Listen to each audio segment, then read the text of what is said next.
This is Women Road Warriors with Shelley Johnson and Kathy Tuccaro. If you drive long haul, short haul, or heavy haul, they're here to empower and inspire women in the trades on tncradio.live. So gear down, sit back, and enjoy. Welcome to Women Road Warriors with Shelley Johnson and Kathy Tuccaro. We're a show designed to empower and inspire women with all kinds of information on a variety of topics and wonderful guests. We don't shy away from anything, and we're here for women. We tackle all kinds of topics, even the tough ones, and work to encourage women to be their very best with informative guests and women who've been champions. I'm Shelley, and I'm Kathy. We're not afraid to take on the tough topics and work to make a change, which is what everybody needs to do to make the world a better place. Today's episode is going to cover a topic that is very problematic. It's absolutely scary that it's going on in the 21st century. It will shock you, but it's something that everyone needs to know about so they can make a difference. Every year, millions of men, women, and children fall victim to human trafficking. It's one of the fastest growing global criminal enterprises that's estimated to be a $150 billion industry. About 40 million people across the world are entrapped in modern-day slavery. Truckers Against Trafficking works to identify trafficking and help the victims of this terrible practice. They work with professional drivers, and they've honored a number of them as TAT ambassadors. Rhonda Hartman is one of those ambassadors. She's an LTL driver for Old Dominion Freight Line. She lives in Iowa, and she began her career in trucking as an owner-operator and has been a professional driver for over 38 years. She has 2.8 million accident-free miles. Rhonda, welcome to the show. We're so thrilled to have you.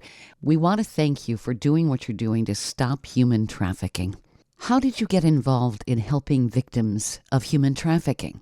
When I first started driving as an owner-operator, I had no idea about any of this stuff. I was just a little farm girl from Iowa and had never been anywhere when I started driving a semi to the East Coast. My eyes got opened very quickly, really on my first run that I made out there. I was just, I was shocked at just the difference from the East Coast to the Midwest.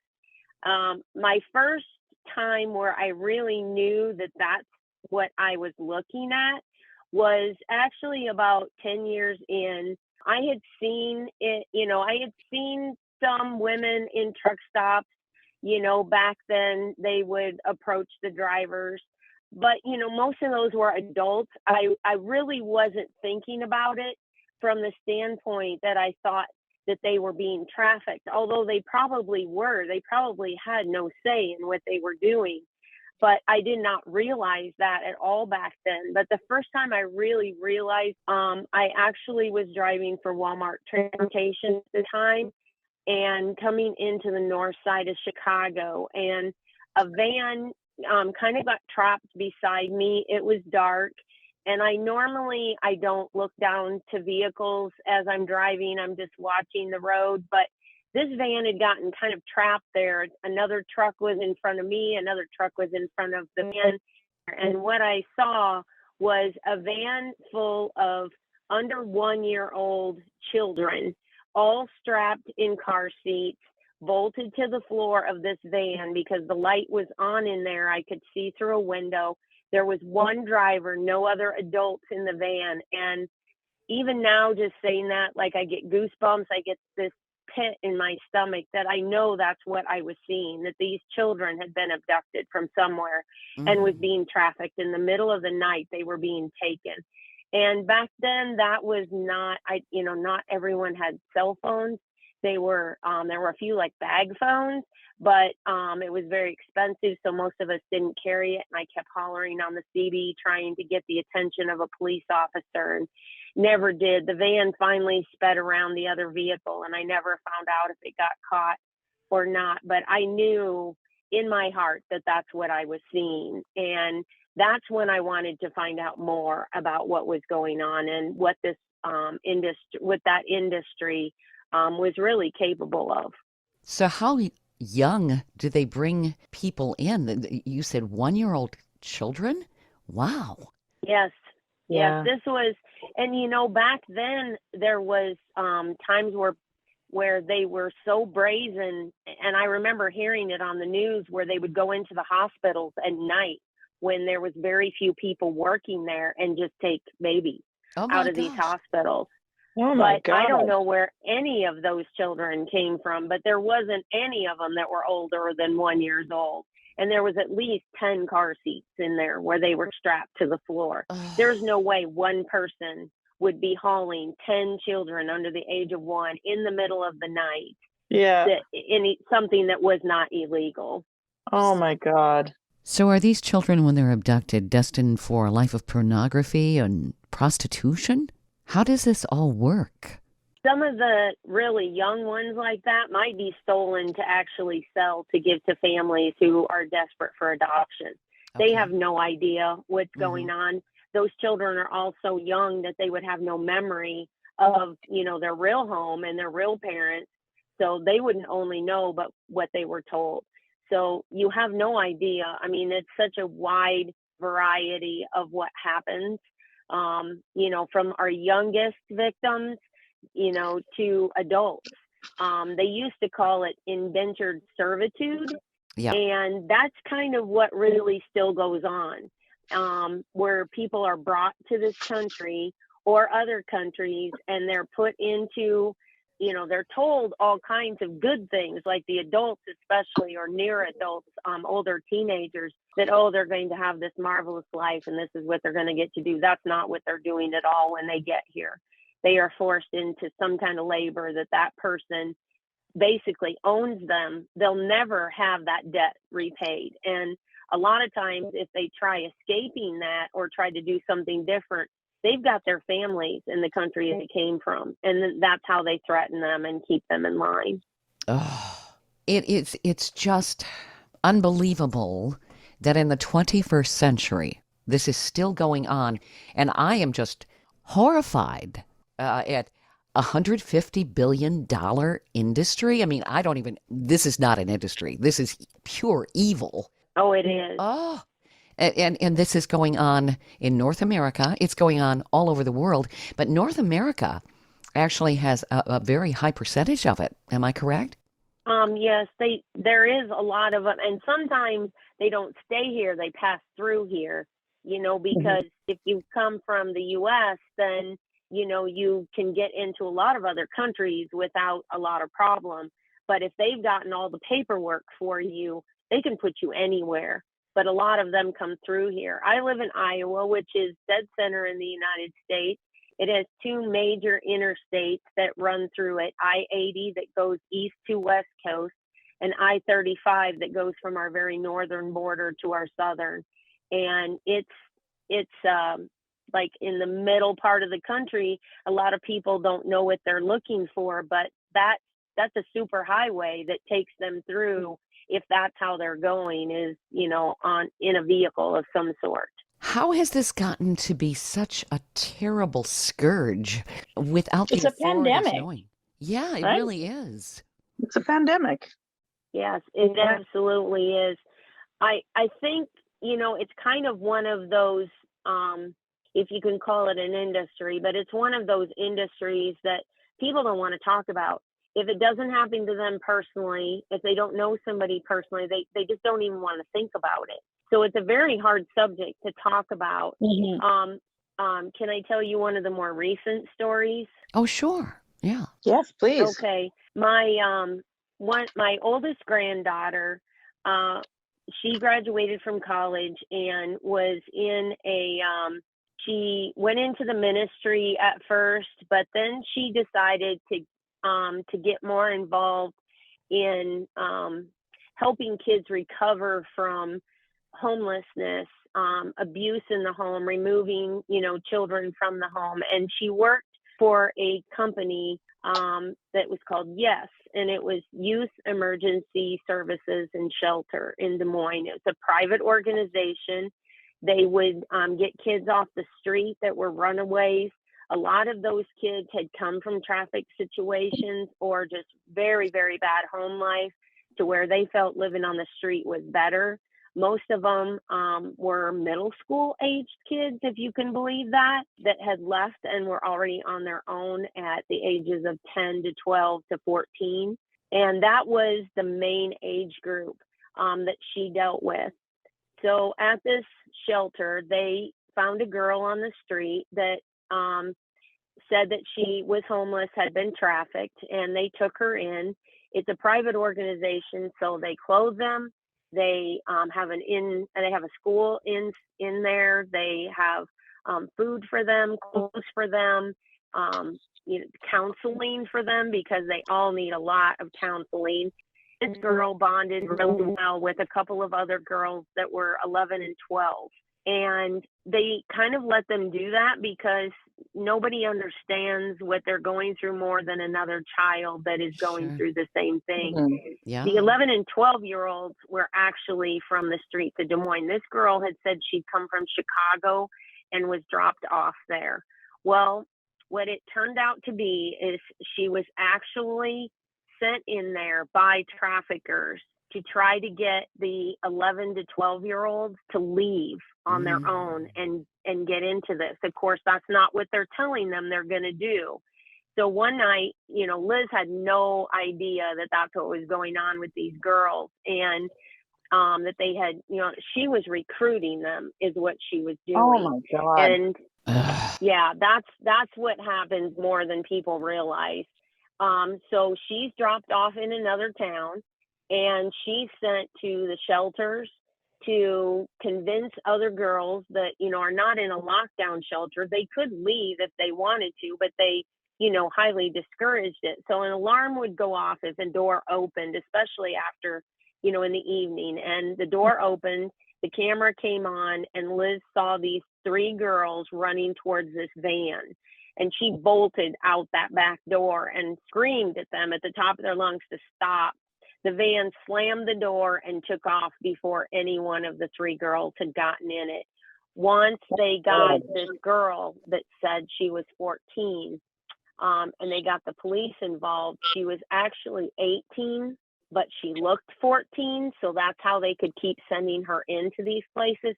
She had been doing this since she was 10. Oh my God. Yeah.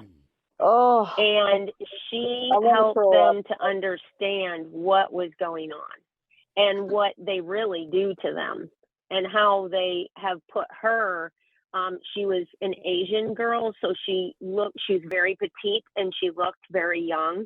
So they could keep sending her into shelters that would never take an 18-year-old because she still looked 14. I really want to throw up right now. That's just so, it angers me so much. Yeah. That yes, people it does. do this to it children. Just makes me sick. Children. Yeah. Yes. Yep. The mother Absolutely. in me just kind of wants to rip everybody apart. Like, Oh, yeah. oh my God. Mama Bear, you betcha. Oh, my goodness. It's God. just Yep. unbelievable. I mean, and my granddaughter herself had to get a lot of counseling because she counseled these kids. It just was, she had no idea really what she was getting into either.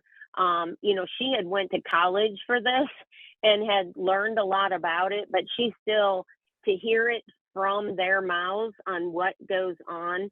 And one of the things, this is when I go and speak to a group about Truckers Against Trafficking, one of the things I tell, because there's usually a lot of women in there too.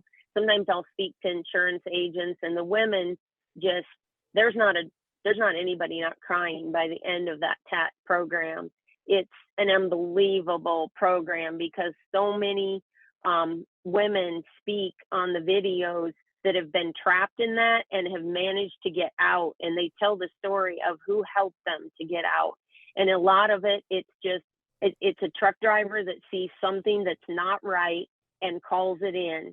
It's better to be wrong and call it in and have everything be fine than it is to miss somebody and have them remain trapped in that situation. Oh, absolutely. Because how long are these people trapped in these situations?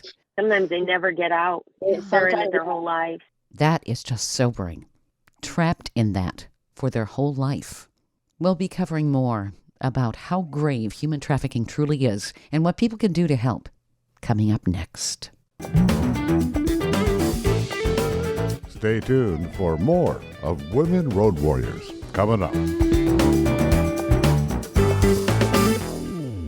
Great leaders challenge their people not to stop at the first right answer. Tighten the Lug Nuts is the book that will help you move past that first right answer to be more effective, more productive, and more successful. This book serves as a blueprint that can be easily applied by leaders, entrepreneurs, truckers, owner-operators, all of us in our everyday lives.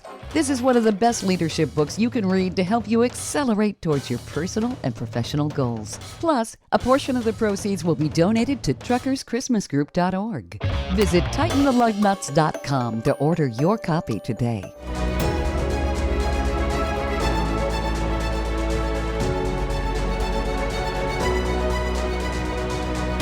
Kathy DeCaro is nothing short of amazing. She not only drives the world's biggest truck as a heavy equipment operator in northern Alberta, Canada. She's an international motivational speaker and the author of Dream Big, an autobiography about overcoming a lifetime of trauma and abuse that led to dreams of success. Kathy inspires people the world over to change their lives and improve their self-worth. Her book will change your life. She's passionate about personal growth and believes anyone can change their circumstances and overcome their obstacles if they believe in themselves. Her life will amaze you and seriously inspire you. Be sure to order a copy of her book, Dream Big, on Amazon.com.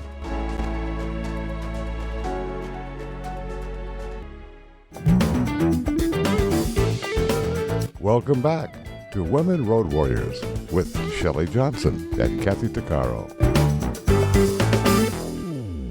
Do you know the group Operation Underground Rescue Railroad? I have heard of it. Yeah, I'm a volunteer with them. I started up in Canada and I just joined the LA group because now I moved here. I made this my hometown.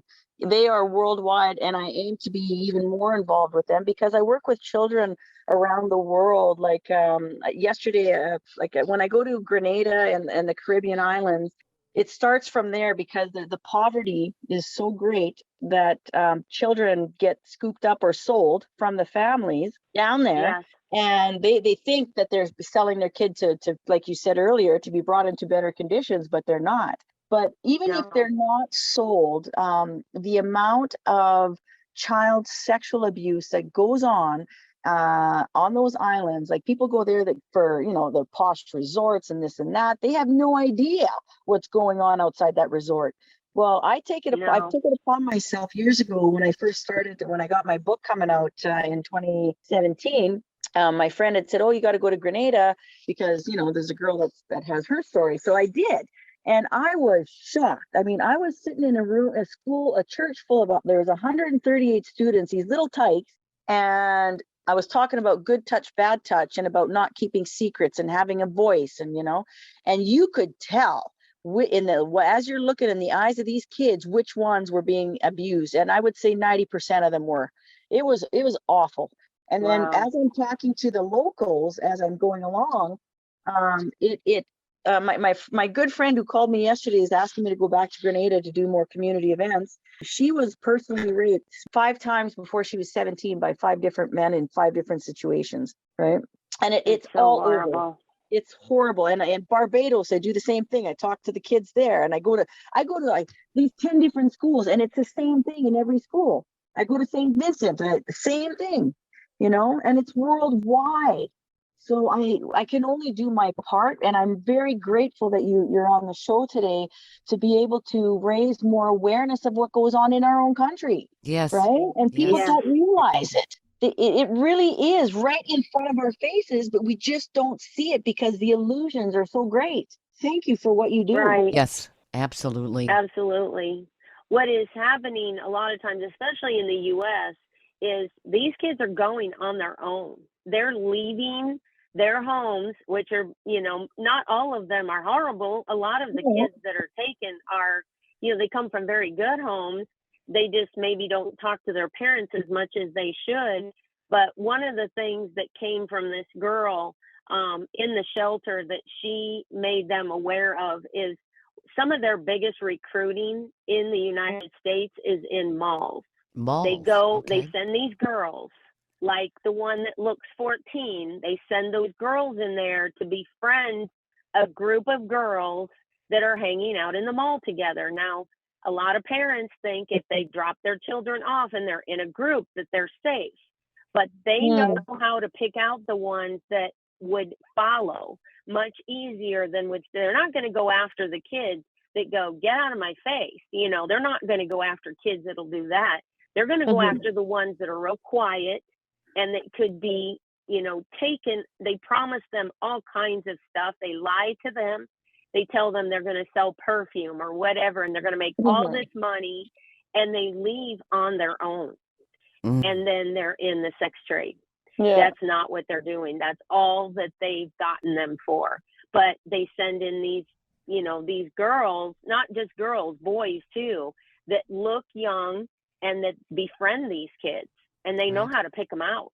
And that part of the story, when I tell that in front of a group, you know, that's split up between like men and women, that's when, you know, they just start asking a ton of questions like, you know, I have never heard of this. You know, do my kids know about this? And I said, well, they just may not be talking to adults about it, but you should talk to your child, because even if your child's strong enough to make sure, maybe her best friend is not, or his best friend is not strong enough to stay away from that and know what's going on. And, you know, she could tell they would listen to their friends more than they may listen to an adult on what is going on and help to keep them out. So I'm like, yes, absolutely. It's a hard subject, but you need to talk to your children about it. These are essentially child abductions. And I guess I've got a big question. How does the FBI not find these kids? I mean, they're obviously reported missing at some point. They just go off the radar? Yes, they scare the living crap out of them. You know, they tell them that they're going to kill their siblings or they'll kill their parents if they try to get out of the situation. So they're not. I mean, they're being brainwashed sometimes for months before they turn them out. Yep, and drugs, exactly. And they're given drugs to make them more susceptible. And they also get moved around a lot, so they're not in the same place, you know, for long periods. Yep.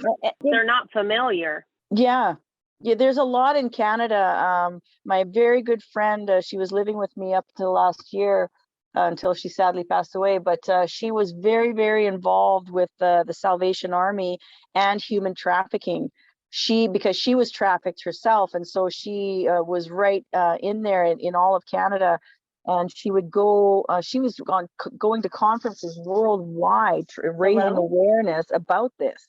It's awful. It's everywhere.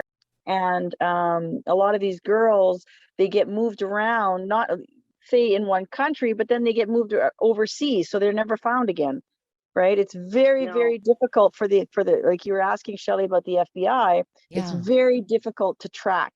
Very difficult. Wow. So you remember Carly, our other guest that we had, who she started a business in Kathmandu from girls that were rescued. There was 8,000 a month, I think she was saying. Was it a month or a year? I can't remember. But the amount of women taken from the villages out of poverty and sold, it's overwhelming. Yes. Overwhelming. And they can't track them. They can't find them. No.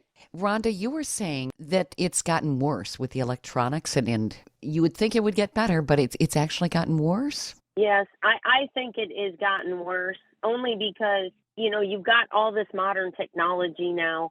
You know, the computers, the dark web has so much absolute filth and disgusting crap that goes on there. That, you know, people that are involved in that, they know how to find more of it. And I think that technology has just made it so that it's much easier to get kids, especially kids. I know my youngest daughter, you know, she was talking to somebody on the internet that she thought was a kid her age, and he wasn't. It was a grown man that was pretending to be a 14-year-old boy. And, you know, he tried to get her to meet him my husband backtracked his connection and found out that it was coming from a school. A janitor in a school was on the internet in a school doing this. Wow. And of course they ended up catching him, but it was, that's one person. Yeah. That's one person. Yeah. I think that the modern technology just makes this so much worse. Sure. Yeah.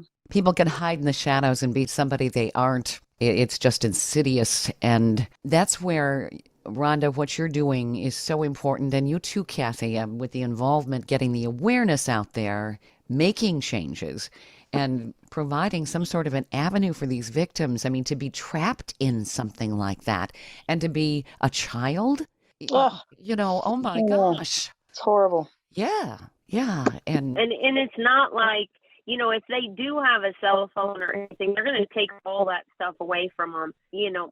Most adults, let alone children, memorize phone numbers that they need to call. Most of them, it's mom on the phone. It's not mom's phone number that they memorize. It's just mom. So they don't even know how to contact anyone. Once they take anything of theirs away from them, they have no way to contact anybody. Right. I'm guilty of that too. Half the time I have to look up my daughter's number. Yeah, me too. Only the numbers that we used to have to memorize. Yeah. I can still remember the number, my home phone number when I was 5, because I had to do it. Yeah. Exactly. That was kind of a requirement my mother had. It's like, Yeah.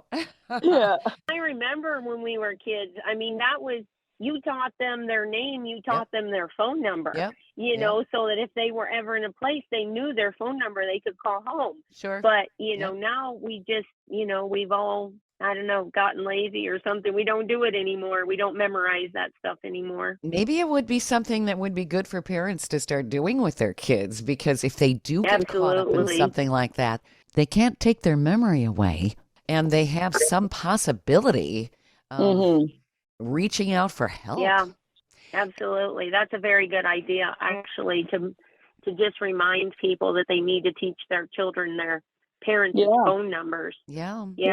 Again, instead of just putting them on their phone for them and mom's face comes up when mom's calling. Sure. Stay tuned for more of Women Road Warriors coming up. Industry movement Trucking Moves America Forward is telling the story of the industry. Our safety champions, the women of trucking, independent contractors, the next generation of truckers, and more. Help us promote the best of our industry. Share your story and what you love about trucking. Share images of a moment you're proud of. And join us on social media. Learn more at truckingmovesamerica.com.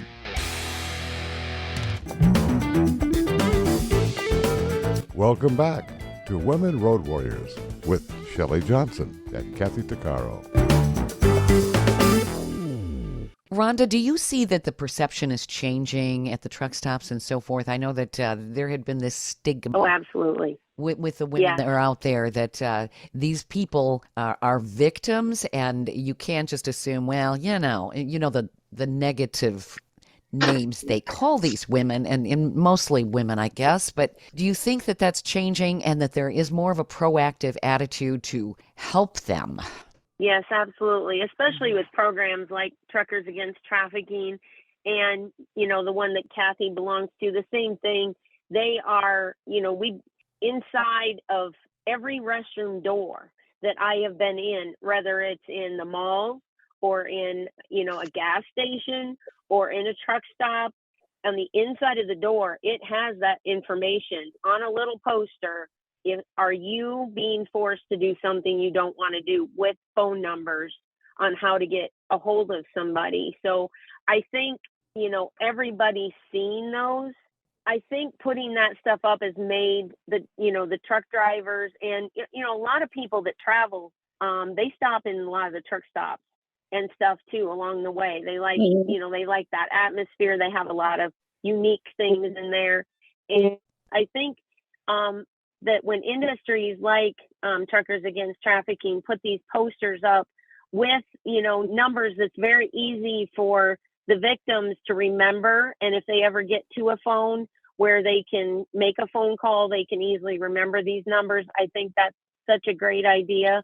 The other thing is putting that right in front of the public so that they can see that, and they'll start thinking of these people more as victims, Yes. than how they think about, them.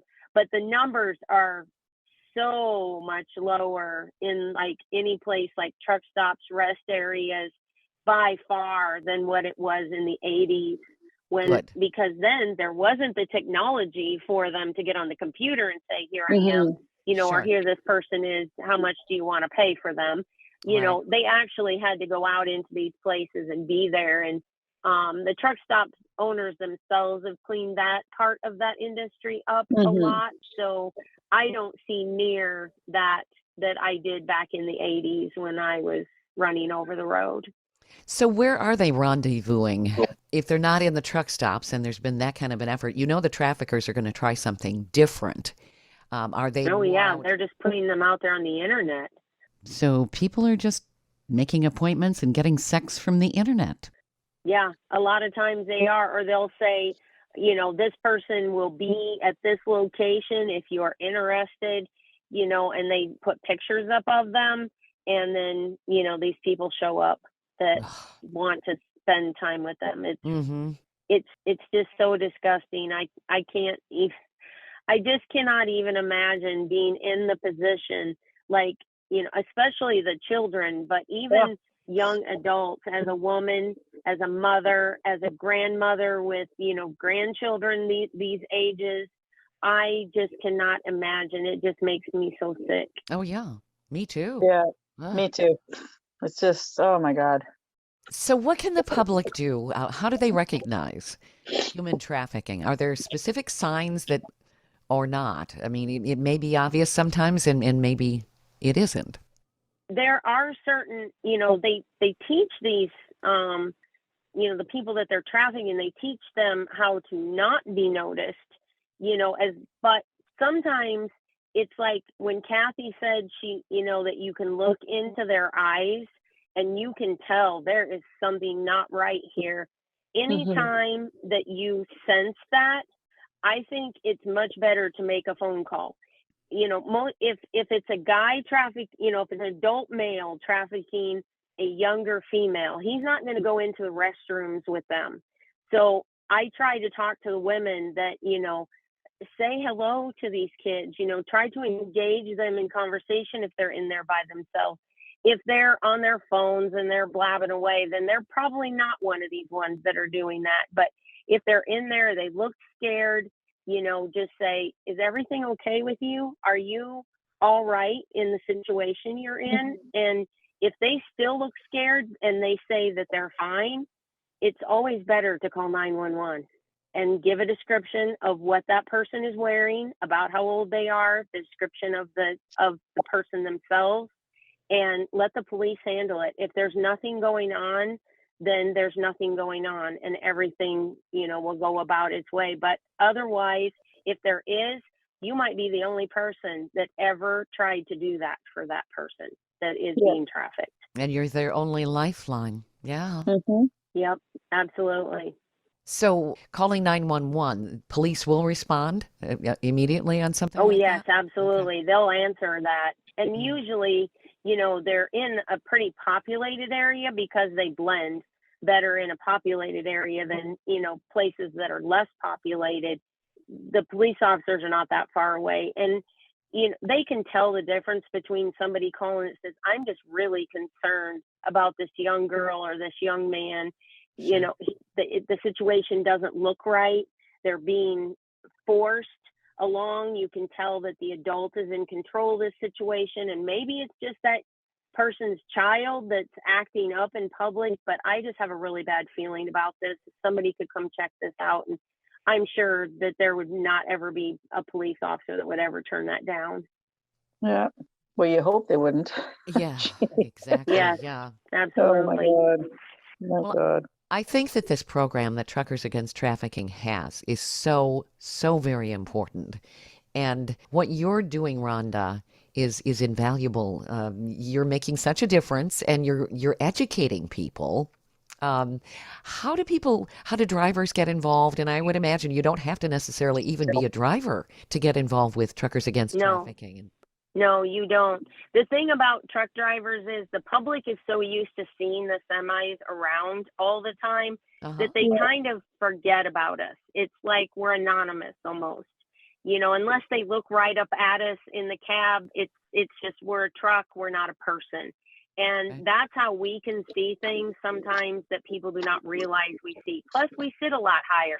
Not as high as Kathy does, of course, going down the road. 5 stories tall. It takes Kathy, we're sitting. It takes 60-year trucks to make up one of my trucks. Yeah, if you went down the freeway, people'd get the heck out of your way, Kathy. Plus, she'd take out all the bridges. I would. And all the power lines. That's true. You couldn't put me on the road. Yeah, but we sit high enough that people don't realize what we can see down in those vehicles, and believe me, we can see a whole bunch of stuff we don't want to see, which is why I don't look down there very often. But sometimes something just tells you to do it. Right. Yeah. Sometimes it's just a family, with a little kid that wants you to honk the horn, Sure. and then you do that too, there still are kids that want us to do that. So, That's anytime, Yep. It's kind of like the programs where the policemen go into the schools and let the kids know, that this is a safe place, that, they're not bad people. It's kind of like us with the truck driving. If I see a little kid beside me and they're looking up at me, I wave at them, and if they, I just want them to know that, I'm watching them, that other people are paying attention to what's going on. And I think that's huge on the truckers with trafficking, but they can always get on the Truckers Against Trafficking's website. TAT's website has so much invaluable information on it to help you to look for things. It will give you scenarios on what you should look for. But if you have the fortitude to watch some of the videos of the people who have gotten out of this, tell their story, if you can get through them, your life will be changed. There's no way that you cannot try helping if you listen to one and watch one of those videos. Sure. You will want to be involved. Yeah. And that's the only way we're going to turn it around. I mean, I wish I could find all of these perpetrators and just cram them into a little room. It's like, ugh. Put them on an island somewhere. There you go. Yes. Let them eat each An other. island with a whole bunch of sharks around it where they can't get off. Good idea. Yes. Oh, it's just evil. remove them from society. Yes. Evil. Mm-hmm. I think castration is a big part. Should be a part of there that. There you go. Yes. Amen to that. Problem solved. Yes, absolutely. Okay. Well, when you think about it, this has been going on. This is nothing new. It's just maybe more widespread it's now. The oldest profession. That's what they say. It's the oldest profession. Yeah. And I think changing the perception that the public has is so important too, because then they're not judging what they're seeing. I'm not going to use some of the terms that are used, but I mean, there's that stigma. And if you attach a stigma to somebody, then somehow they aren't as important. And people turn their heads and don't pay attention. And that's why what you're doing, Rhonda, is so important, because you're creating the awareness. It's like, these are people here. They're victims. Why, people start thinking, why would somebody want to go into this unless they were forced or coerced or lied to? And that's in some usually way. How it starts out. Yeah. And it could even be people that they trusted that, got them into this in the beginning. And so they don't know how to get out. They don't know who to trust. They trust no one.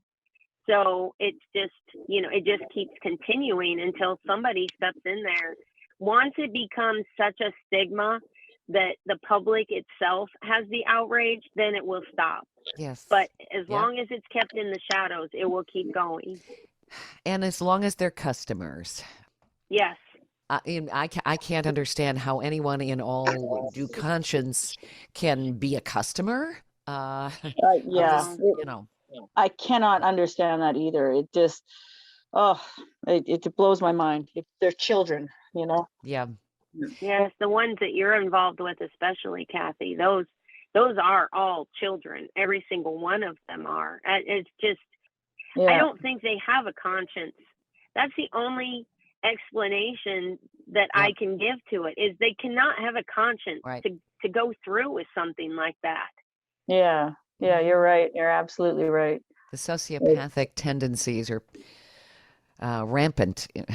Yeah. Yeah. Some of the horror Yeah, stories that I absolutely. hear is just atrocious.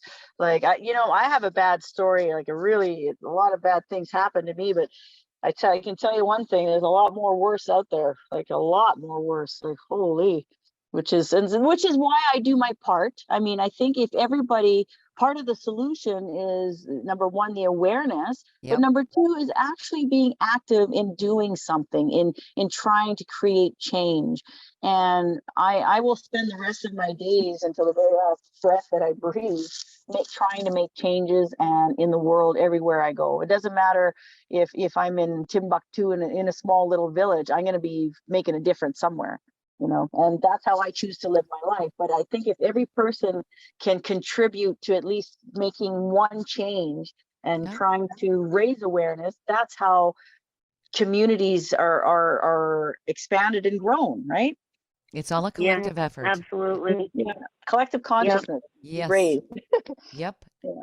Totally agree. Yep, absolutely. Rhonda, I want to commend you, give you huge accolades for what you're doing. Is there a way that people can get a hold of Truckers Against Trafficking? I want to get that information out there. I'm hoping we've motivated some people to say, hey, I want to make a difference. Yes, Say absolutely. something. Yes, there's a very, and they're not the only organization, but that's the one that I am most involved with. Truckers Against Trafficking, they can get on their website. That's all they have to type in. It will take you to the website. They have a contact us, link, and that you can ask questions. You can get on there if you need a phone call back because you have a situation going on or of a situation that you don't know what you should do. You can always give them your information. They can call you back and talk to you. There's a lot of counselors there that work with TAT. Awesome. Excellent. Awesome. Excellent. Awesome. And we want to get the numbers out there for people in case they know of someone they need to help or they themselves need help. The National Human Trafficking Hotline can be reached by calling 1-888-373-7888. Again, that's 1-888-373-7878. You can also text HELP to 233-733. That's HELP to 233-733. They also have an online chat to the hotline at humantraffickinghotline.org. Rhonda, I really appreciate you being with us on the show today. No kidding. Rhonda, you really are a hero. Oh, Yes, you really are. I don't, I just try to help one at a time. I started out with my own children. I would tell them, if you ever feel the hairs on the back of your neck standing up, that means run. Yep. That's God kicking you in the butt, telling Yep. you to run. And Yeah. if that's bolt from the situation, because when I was a very little girl, I was probably 7. We were at a campground. I had gone quite a ways from where the campers were with some other kids, and we were down fishing by a stream that had rocks that we could cross the other side. I crossed over to the other side, and one of the fathers, actually, from some of the boys had come down there, and all of a sudden I noticed that he had sent his children back up the hill, and I look around and I realize that I am the only one left there. Here I am fishing with my little fishing pole thinking I'm fine, and I look around and there are no kids left, just this man. And when I looked at him, I'm sure it was the pricklies on the back of my neck that started it. But when I looked at him as a child, I saw the devil. Mm-hmm. I mean, whatever my thought at 7 years old was, what the devil looked like, I saw that on his face, and I ran, and I crossed those slippery rocks. He slipped and fell, and I climbed to the top of the tallest tree I could climb and started screaming at the top of my lungs until other adults heard it and come down there to get me out of there. It's a terrible story, and I haven't told this one for a long time, but about a month later, there was a little girl in the newspaper that was found murdered. She was 7. She had dark hair just like me. She looked like me. And that man was the one that had killed her. He went to prison for life. So I could have been that victim. And I have told my children that story over and over and over, that the pricklies on the back of your neck stand up. That means run. Yes. And I'm sure, that's all we can do. We can just pass on the information and try to help others so that they don't become victims too. Yep. Oh my goodness. And bless you for doing all of that. Rhonda, you are a true champion. Well, thank you so much for what you're doing. And Kathy, I would love to talk to you some more about your job. My goodness. You drive the biggest truck in the world, and then you get to do all this other cool stuff too. Stay on the line after, and I'll get your contact information. I'll mail you my book. Okay, sounds great.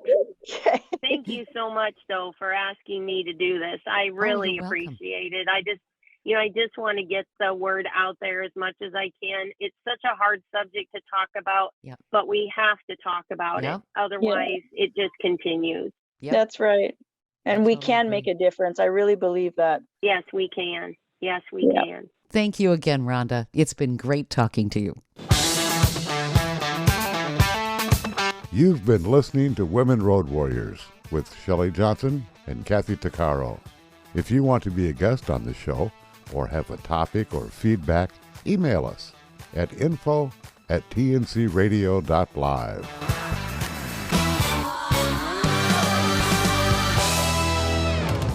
Thank you for listening to another great interview on TNCradio.live. All of the material you hear on TNCradio.live on our website, our broadcasts, or our podcasts are copyrighted. There can be no distribution without the express consent of TNCradio.live and its partners. For inquiries, write us at info@tncradio.live.